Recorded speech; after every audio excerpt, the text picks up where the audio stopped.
Mga kaibigan, may good news para sa lahat. Kung gusto nyo nga makabasa ng mga balita tungkol sa Mindanao, wala nang iba kundi ang Mindanao Examiner newspaper. Mindanao ang sirkulasyon, Mindanao ang balita. Ang Mindanao Examiner sa Basilan, Sulu at Zamboanga. Gumawa na rin ito ng mga independent films at ABP, audiovisual presentation at may photography at video services pa. Bisitahin po natin ang kanilang website sa MindanaoExaminer.com o tumawag sa 9925480. Marami pong salamat. Kaya natin to. Philippine Standard Time, 4 minutes after 2 in the afternoon.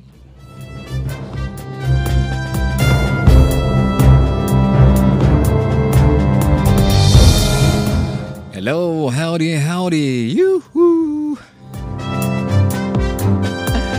Yan po ang senyales ng ating anchorman dito na si Alice Into. At anyway, magandang hapon po sa inyong lahat mga kaibigan. Kumusta po kayo sa mga oras na ito? Naway, nasa mabuti po tayong kalagayan sa mga oras na ito. Medyo mainit ang panahon mga kaibigan dito sa lungsod ng Zamboanga. Although may mahangin ng konti. At makulimlim naman sa ibang bahagi ng Mindanao. At sa ninyad, malakas po ang hangin ay malalaking alon na po.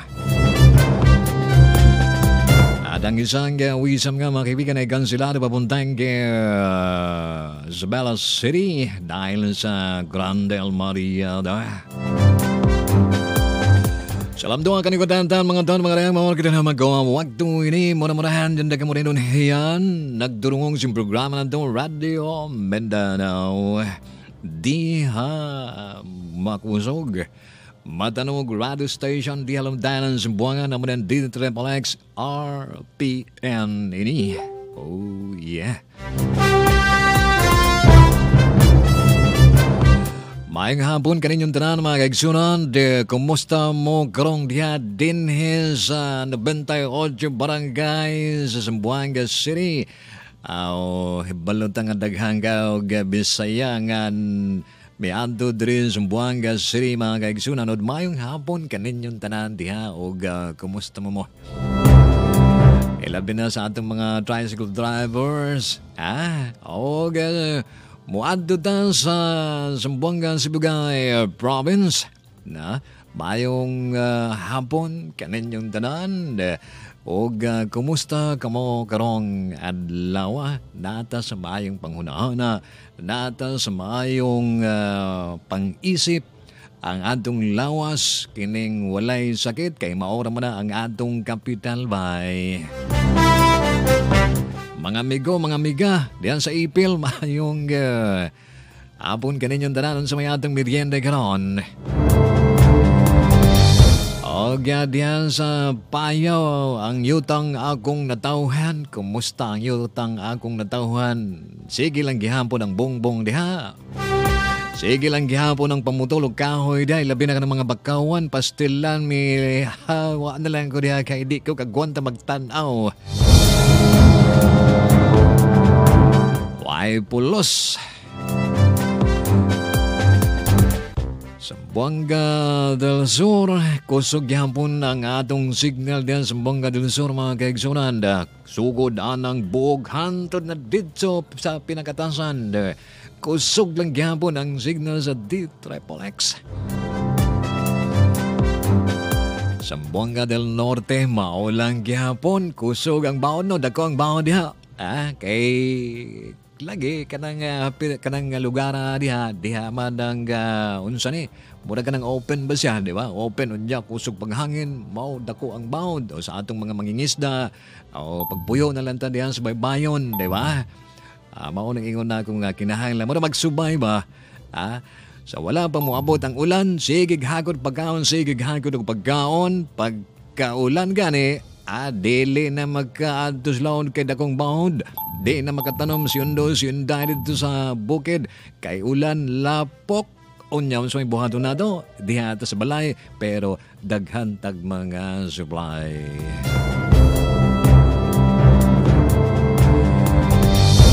buong Mindanao, magandang hapon po sa inyong lahat mga kaibigan. Kumusta po kayo sa mga oras na ito? Welcome sa ating palatuntunan, ang Radio Mindanao. Ito po inyong lingkod, si Ronda. Ronda ba?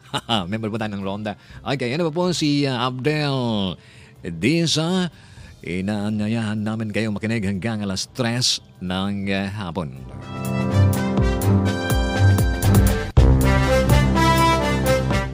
Sa ngalan po ng ating regular na anchorman na si Alacinto, ganun pa man ay hindi pa rin natapos ang kanyang gawain. Busy-busy pa po ang ating anchorman.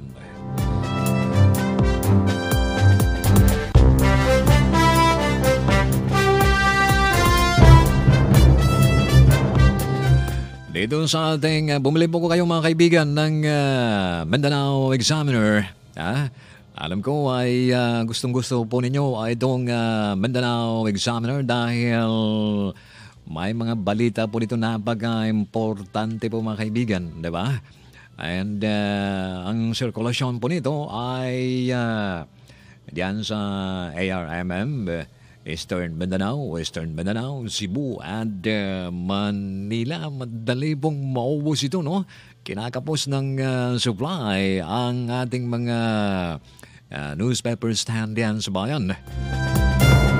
Lalong-lalo na po doon sa Manila, doon sa Taguig. Pagdating ng Mindanao Examiner ay ubos agad.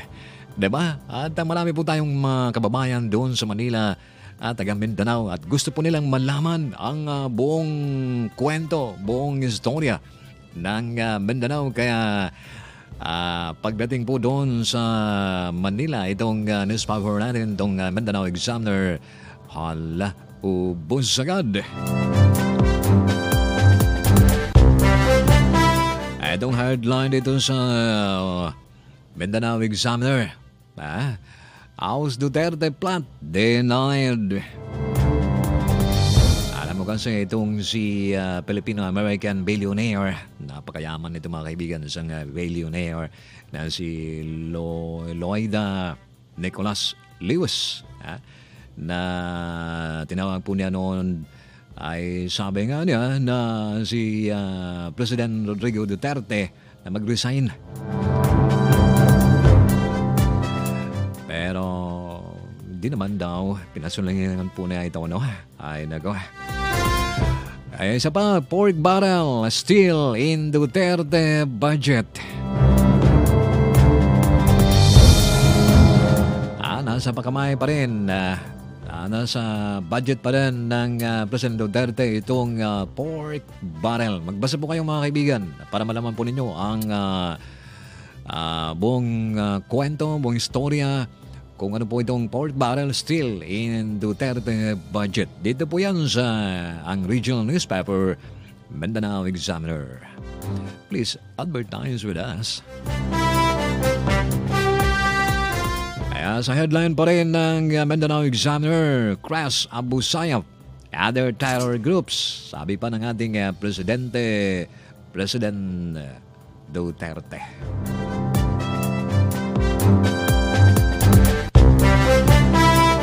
Dito pa rin headline po sa ng Mindanao Examiner, Sulu Governor praises young Muslim leaders.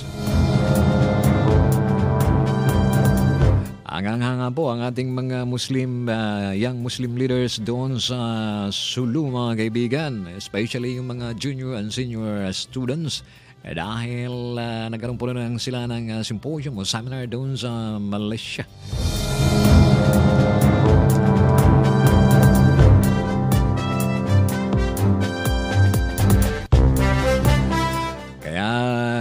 Doon sa dito sa loob ng newspaper mga kaibigan, daming mga binebentang bahay, binebentang sasakyan. Mayroon pa rito Pajero. Gusto nyo bumili ng Pajero? Tingnan ninyo, bili kayo ng Mindanao Examiner. Bumili kayo mga kaibigan dahil may mga nag-advertise dito na ano bang gusto nyong sasakyan, bahay man o ano ba dyan. Okay. Ito pa rin, the rebel kill tribal leader. Rebels, I should say, kill tribal leader. 2 others in the Davao. Nako. Neri Chavez clan, a tale of southern nobility. Victims of Zamboanga City Massacre cry for justice. Ayan. Yung minasakir dyan, yung mga mangingisda po natin. Nasakay po ng hulbut yan sa karagatan ng 11 Island. Lalo po dyan ng Solomon Island. Ay minasakir po ng mga armadong grupo. Sa niyan ay 8 po ang nasawi. Dito pa rin sa loob ng Mindanao Examiner, mga kaibigan, security forces hand down jihadists in the Philippines. Balita po yan mula sa General Santos City. Siyempre, dito sa loob ng, mayroon pa dito, di ba? Kalendaryo. Wow, mayroon silang kalendaryo dito.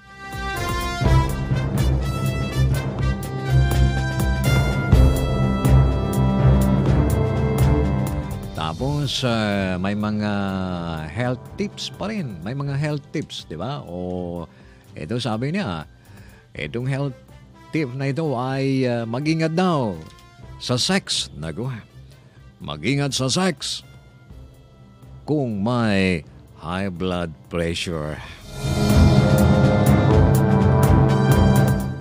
So, paano po ang gagawin? Huwag mo nang makipag-sex pag medyo mataas ang dugo. Baga tayo ay mategok, ne? Alam po tayong 15 sandali makalagpas ng alas 2 ng hapon. Ito sa likod po ng dito Cebu Examiner, no? Dito pa rin sa Mindanao Examiner, mga kaibigan, ay SSS hikes pension. But also raises members' contribution. Oo nga, no? Tataasan yung pensionado ng SSS. Pero tataasan naman ang monthly contribution ng mga membro nito. Saan ba kayo? At niya ba, bagong pulisya sa Endo, gipagawa sa Dolly.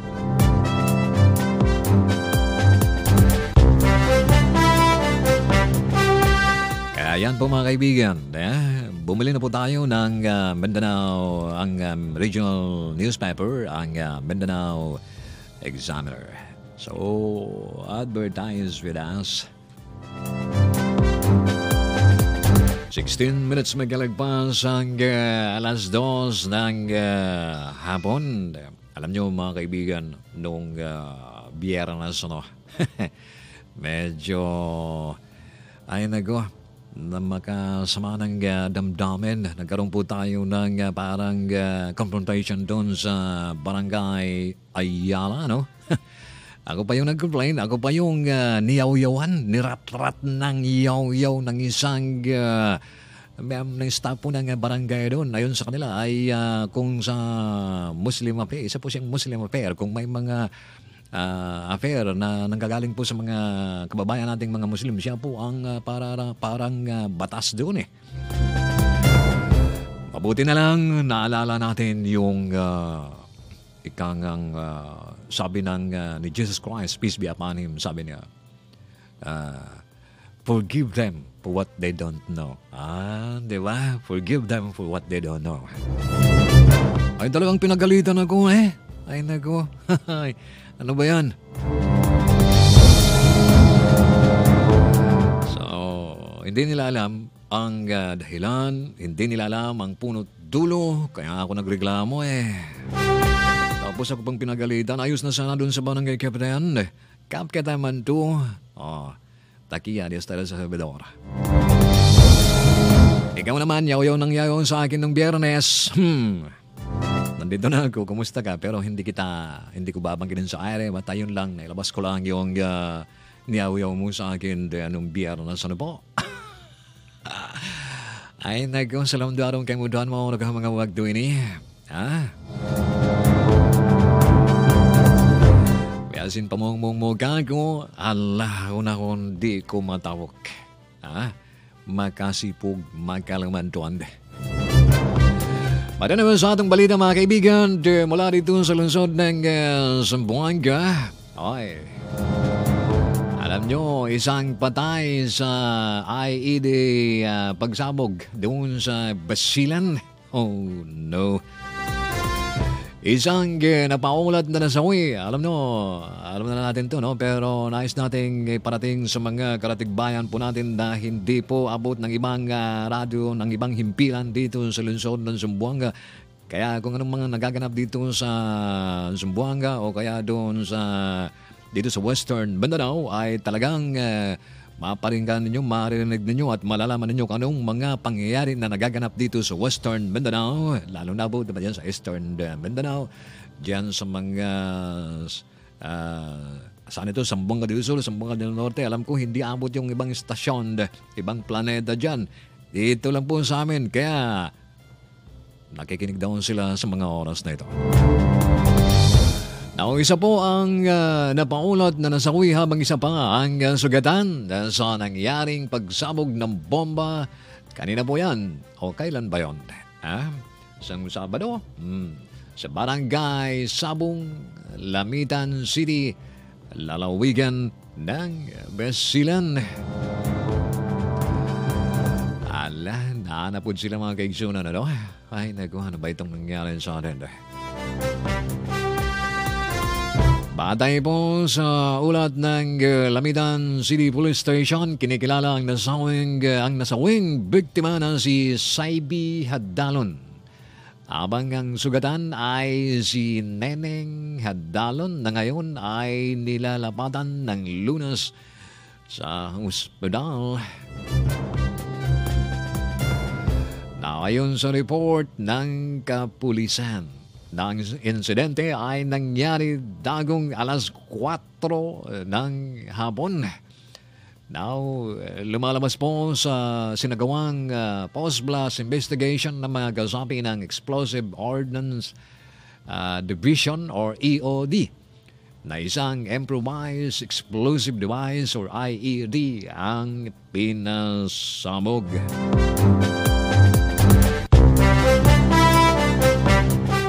Siyempre, sikat na naman ang militar, paniniwala naman ng militar na isang diversionary tactics ng grupo ng terorista ng Abu Sayyaf ang nangyaring pagsabog upang malihis ang atensyon ngayon ng mga sundalo sa nagpapatuloy na law enforcement operation sa mga bulubunduking bahagi ng munisipyo ng sumisip ng nasabing lalawigan.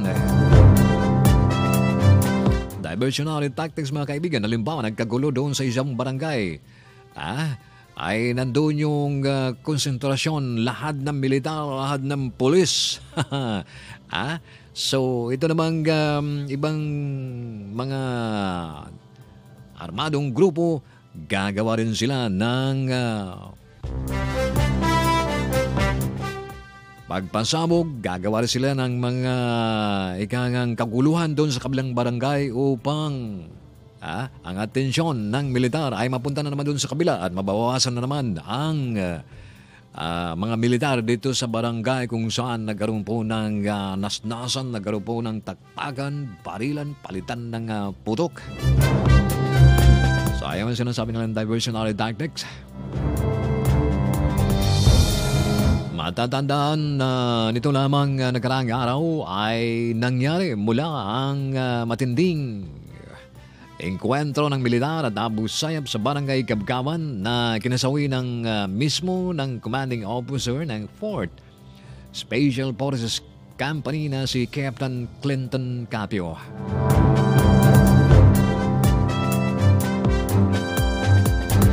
At isang sundalo pang sugatan sa nasabing sagupaan at 3 pang mga miyembro ng Capco.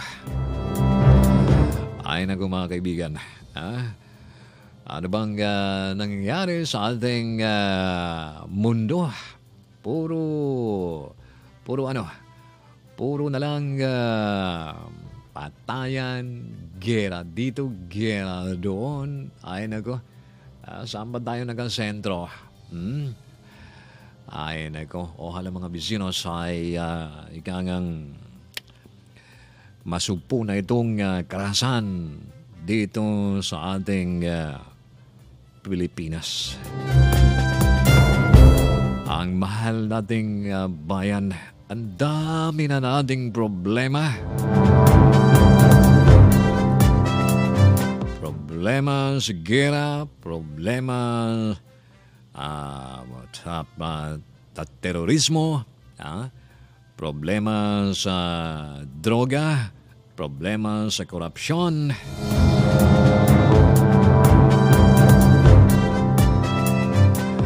Yan malala mga bisinos, no? Ay, hindi kita tayo intindi. Anyway, now, sigun baka tiyanekel como sabi, broma bagel dal diantun na presidente. Siyansi naman, mabuhay na ba daw? Or, ablale, kosa kasi man declare yung martial law. Na? So, magamyedo, no? I see. So, hindi naman siguro, no? Dahil wala namang kung talagang talamak na yung rebellion, o kaguluhan talagang na kangang malalagay sa panganib ang ating bansa, ay hindi po siguro mangingiming magdeklara ng martial law ang ating presidente. Now, idineklara po, idineklara man daw ni Pangulong Rodrigo Duterte ang martial law. Ang Korte Suprema pa rin naman daw ang final say ukol dito. Oo nga naman, kasi mga kababayan po natin ay nangangamba. Sabi nga dito, ang deklarasyon ng martial law, Supreme Court pa rin ang may final say nito. Now, pahayag po ito ni Albay Representative Edsel Lagman matapos na sabihin muli ng Pangulo na handa itong isa-ilalim ang bansa sa batas militar kahit walang invasion or rebellion.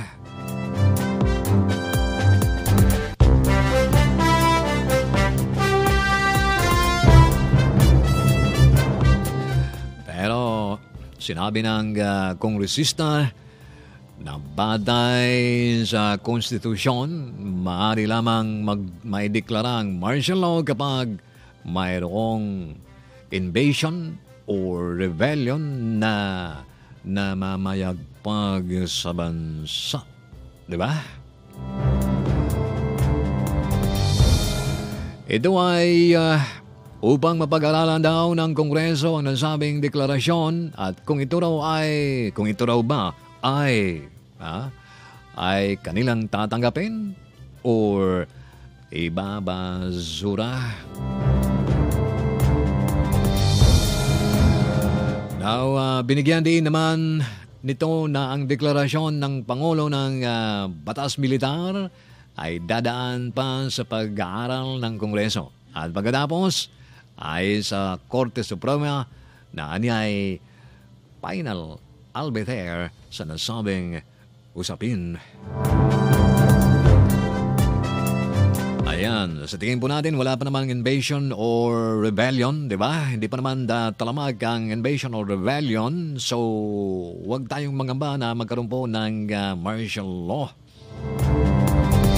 At ito ay pag-usapan pa rin sa Kamara mga kaibigan bago darating doon sa Supreme Court. At ang Supreme Court lang ang pwedeng magsabi, sige, mag-martial law kayo. We've got exactly 27 minutes after 2 in the afternoon. Kayo pa rin ay nakikinig sa ating palatuntunan ang Radio Mindanao dito po sa pinakamalakas Good Sounding Radio. Oh yeah, ang RPN D-Triple-X. Ang inyong lingkod, Abdel Disa. Tayo mga babalik pagkatapos ng mga paalala. Mga kaibigan, may good news para sa lahat. Kung gusto nyo nga makabasa ng mga balita tungkol sa Mindanao, wala nang iba kundi ang Mindanao Examiner Newspaper. Mindanao ang sirkulasyon, Mindanao ang balita. Ang Mindanao Examiner sa Basilan, Sulu at Zamboanga. Gumawa na rin ito ng mga independent films at ABP, audiovisual presentation, at may photography at video services pa. Bisitahin po natin ang kanilang website sa MindanaoExaminer.com o tumawag sa 9925480. Marami pong salamat. Kaya natin to. RPN Radio Philippines Network. Radyo Ronda. D-Triple-X Zamboanga. Kapisanan ng mga broadcaster ng Pilipinas. Okay mga kaibigan, the Philippine Standard Time is 2:30. Pangalang bahagi na po tayo ng ating palatuntunan ng Radio Mindanao. Bagong pulisya daw sa Endo, gipagawa sa Doli. Naugikan ang balita nga mga kaigsunan gikan ganin sa Cebu. Gilagdaan na ni Department of Labor and Employment o Doli, Secretary Silvestre Bello III, ang bagong sistema sa Endo or ENAB contract.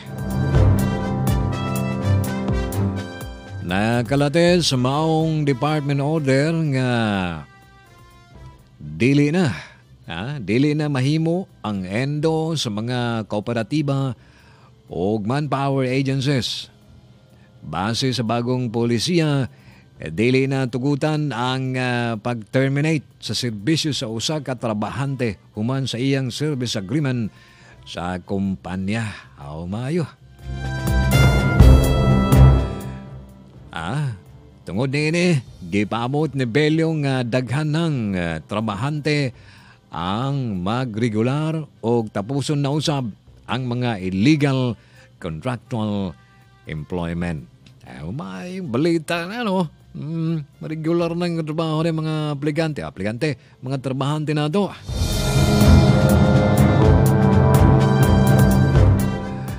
Maayo, no?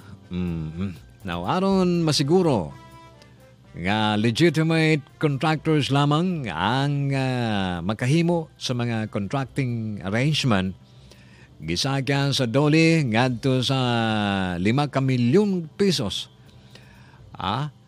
Ang capital requirement gikan sa kanhing 3 ka milyon lamang.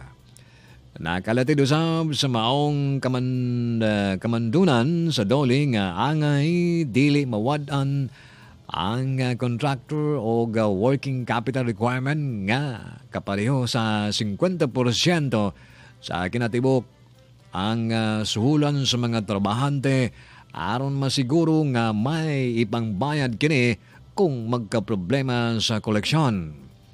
Gimanduan usab ang mga contractor sa paghatag og financial assistance sa mga empleyado nga maghulat og bag-ong assignment og hangtod 3 ka bulan. So mao ka na mga kaigsunan, no? Bagong polisiya sa Endo gipagawas na sa Doli Department of Labor and Employment.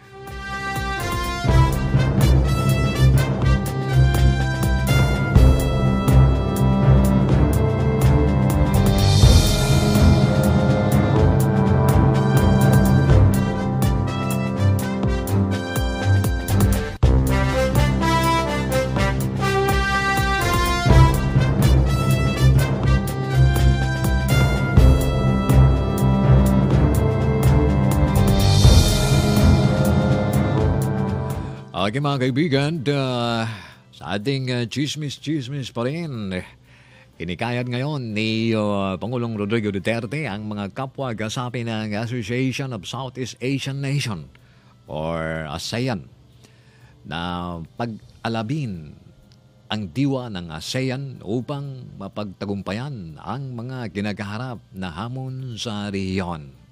Ginawa ni Pangulong Duterte ang pahayag sa formal na paglulunsad ng chairmanship ng Pilipinas sa ASEAN.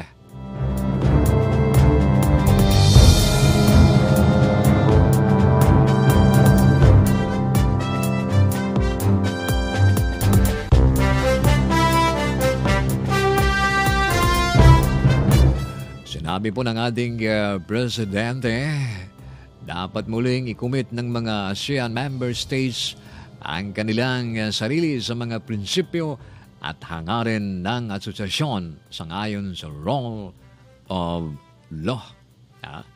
Kasabay nito, hinimok din ni Pangulong Duterte ang mga dialogue partners tulad ng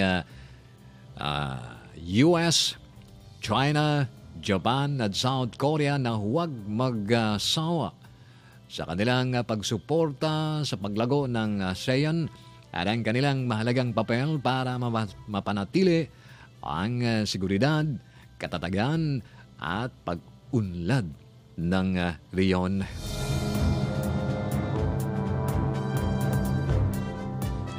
At nanawagan din ng Pangulo sa mga nabanggit na dialogue partners na panindigan ang mga nakapaloob na Treaty of Amity and Cooperation na kinabibilangan ng non-interference o hindi pagkikialam at pagpapairal ng rule of law para sa kapayapaan at stability sa rehiyon. Maganda, no? Sabi nga niya, in this journey, I call on all ASEAN member states to rededicate themselves and commit anew to the principles and purposes behind the establishment of our association, adherence to the rule of law. Now, more than ever, it is ASEAN spirit of community that will enable us to overcome challenges that we are faced as region. Yan po ang sabi ni ang ating Presidente, mga kaibigan, Pangulong Duterte.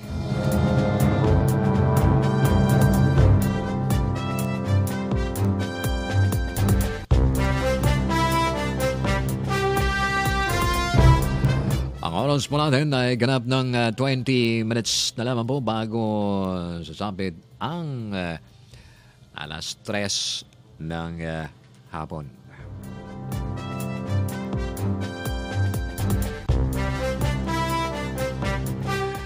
Now, balita pa rin natin, mga kaibigan, dito sa Mindanao Examiner. Now, pagkatapos po na hindi nga ay hindi natupad yung ikangang hindi natin murabag ka ng wala malusot o wala makining hindi po tawag diyan, Nago, kinakapos tayo ng Tagalog.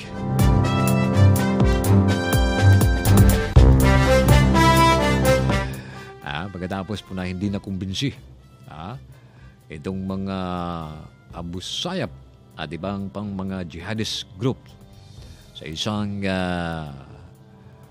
pag-uusap, diba? Sa isang mapayapang pag-uusap, ang ating Presidente si Rodrigo Duterte ay sa pangalawang pagkakataon, mga kaibigan, ay nag-ordena sa mga militar na tapusin na itong mga notorious rebel groups na mayroong tied with the Islamic State. Nakaka-alyansa sa ISIS, mga kaibigan. Now, libo-libo pong mga tropa ng army ang dineploy sa Mindanao upang labanan itong mga Abu Sayyaf at ang itong mga allied groups.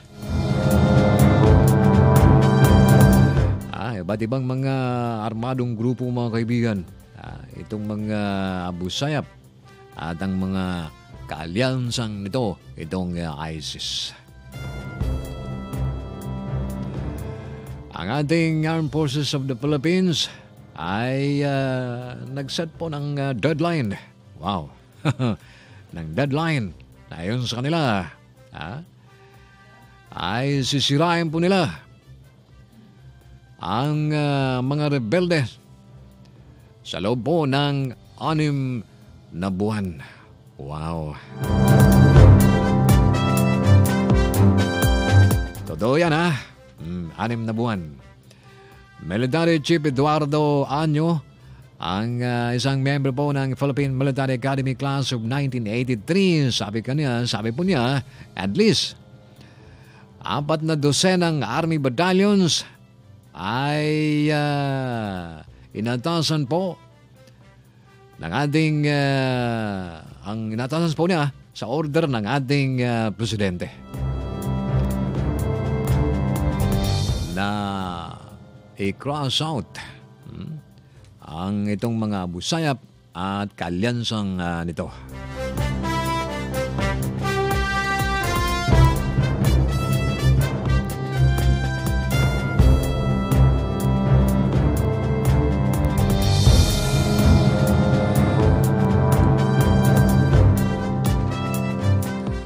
So, mga Abu Sayyaf, gading kita yan.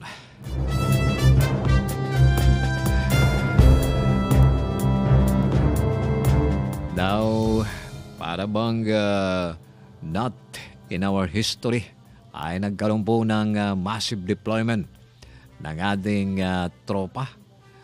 Now, 4 na battalion yata, no? Ang ikangang upang supuin, labanan itong mga Abu Sayyaf at mga kaalyansang nito.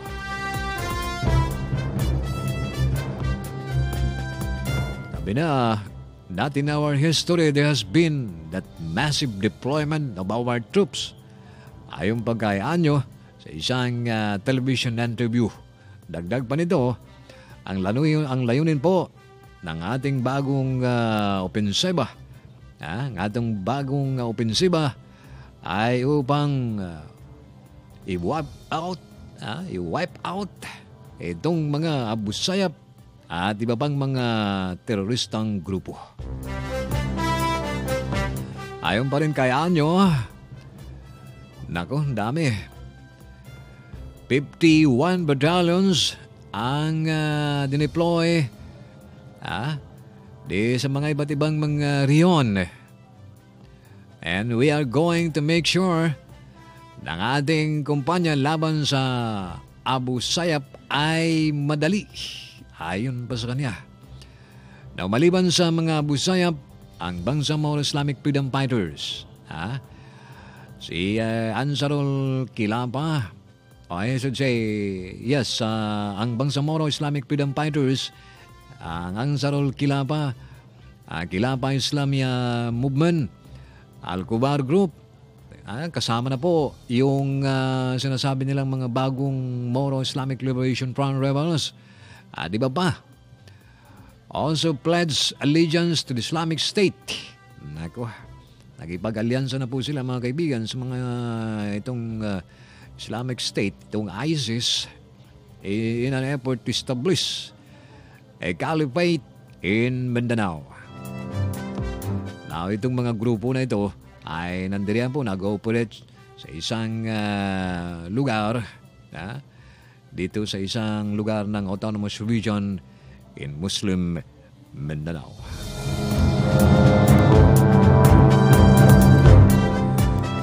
Ay, mga kaibigan, sana, alam nyo, okay lang naman sana yung may ikangang girahin sila ng ating militar. Ang samalan niyan ay, ilang dekada na po ang labanan ng pamahalaan at ng mga rebelde. Ngunit patuloy pa rin Ngunit patuloy pa rin. So, parang, ewan ko, I don't know, no? Kahit na ikangang full operation yan, na mayroon pa rin lalabas at lalabas pa rin ng mga bagong rebelde. Di ba? Ay, siyempre, yung mga kamag-anak nun na namatay, kamag-anak ng mga rebelde na namatay, o kaya yung mga rebelde na namatay, yung kamag-anak niyan, baliktad na sinasabi natin, yung mga kamag-anak niyan, tapos susulan pa ng iba, ay nako, yan, tatay mo, kapatid mo, nanay mo, binaril ng mga sundalo, ang pulis, ganito, ganyan, magrebel na naman. Kaya parang walang katapusan. Ewan, ano bang gagawin natin? Ay, nagawa.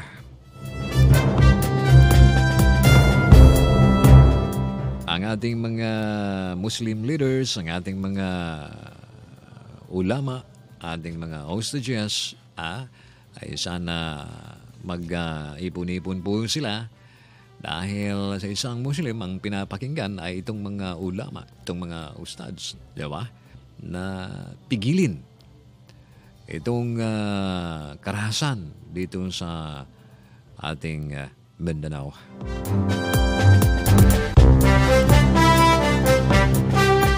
Bigyan natin ng pondo ang mga ulama para ay makakilos sila ng maayos. Upang supuin itong mga nagaganap dito sa Mindanao.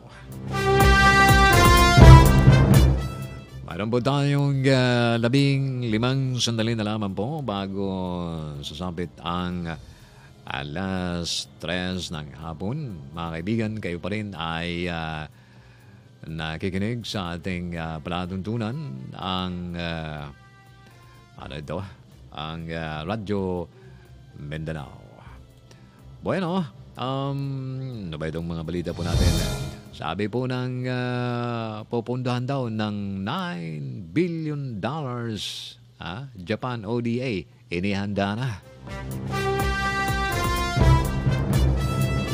Sisimulan na po ng gabinete ni Pangulong Rodrigo Duterte sa linggong ito ang paglalatag ng mga proyektong pupunduhan ng, yan ito 1 trillion yen o nasa $9 billion ay equivalent to 441 billion pesos na halaga ng Official Development Assistance or ODA at investments mula Japan. Damogid kwarta doon sa amon sa Iloilo o sa Jensan. Ang sa Lapedo, ang kwarta doon ginapiko, ginapala. Ay niko. Damo mga kaigsunan. Sinabi ni Finance Secretary Sonny Dominguez, ngayong araw daw ay pag-aaralan ng detalye ng pinangakong ODA at maihilera na ang mga proyekto para ito ay maisumite sa Japan. Sana yung mga ulama din, Muslim leaders natin ay bigyan ng pondo para magkaroon sila ng yung programa rin para sa ikakalutas ng problema natin dito sa Mindanao, lalong na po yung rebellion.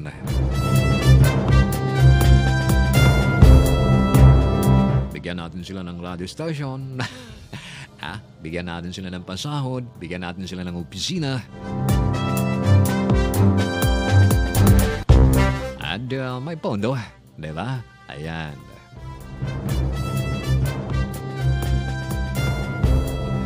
Now, ayon pa kay Dominguez, nakatagdang lilipas sa China sa susunod na linggo ang isang team ng Finance Department para pag-usapan naman sa Chinese officials ang progreso ng mga isinumito nilang listahan ng mga proyektong pupunduhan din ang nasa $9 billion ODA mula China sa Pilipinas. Wow, magugunitang Nobyembre pa noong nakaraang taon sinumite ng Pilipinas ang listahan ng mga proyekto. Damo kwarta ang Pilipinas. Pinagmalaki ni Dominguez na nasa kasaysayan sa unang 7 buwan ng Duterte administration nakuha ang pinakamalaking ODA ng bansa na aabot na ng $18 billion.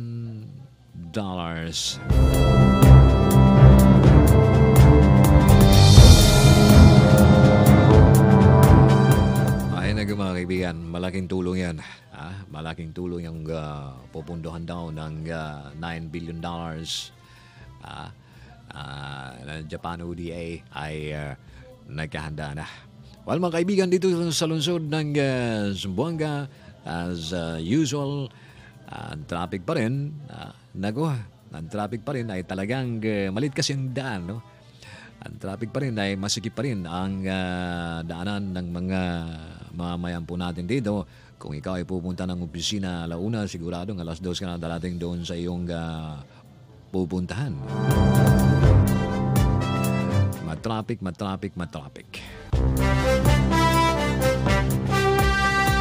At nung Biyernes, mayroon na namang binaril dito sa lungsod ng Zamboanga, mga kaibigan.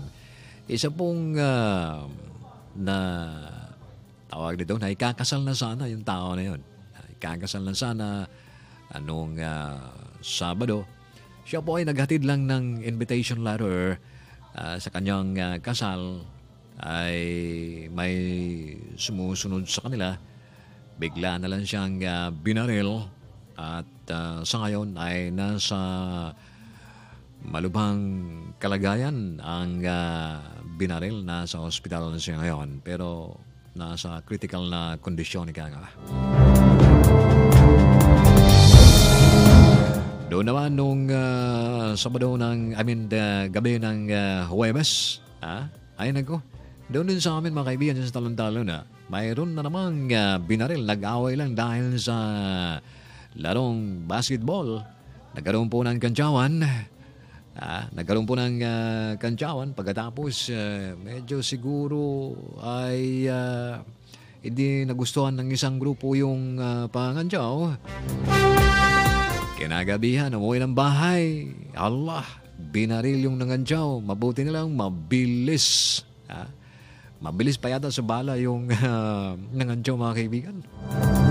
Hindi tinamaan. 6 na bala ang naririnig po natin. Ang tinamaan lang yung likod ng kotse na nakaparada doon sa may bahay.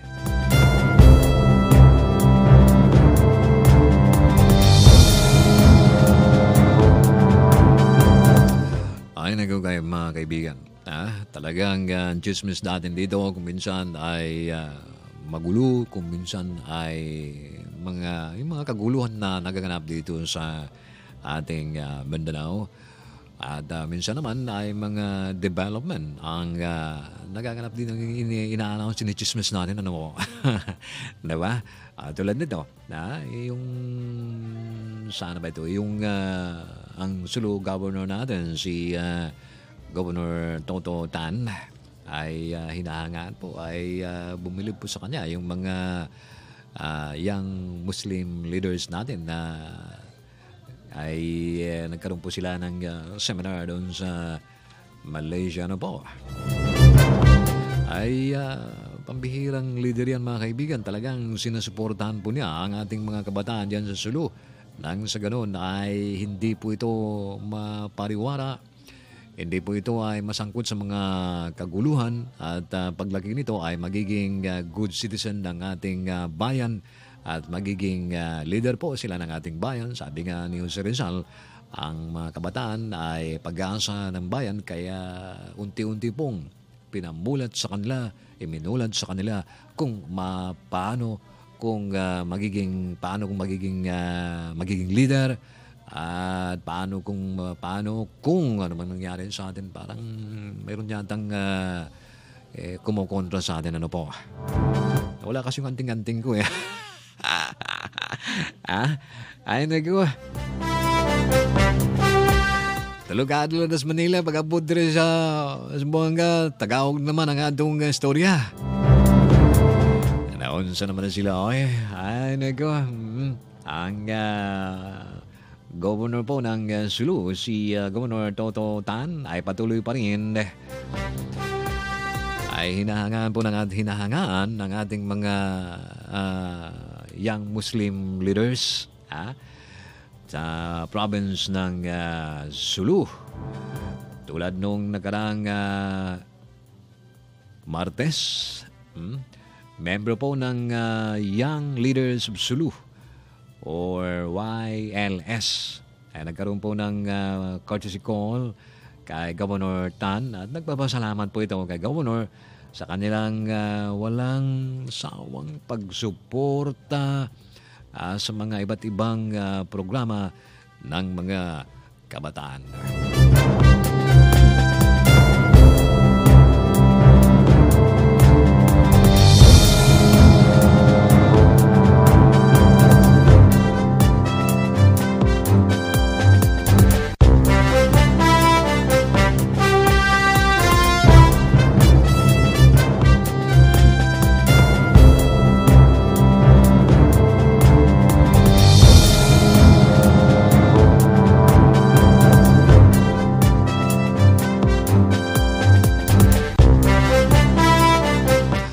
Ay naku mga kaibigan, medyo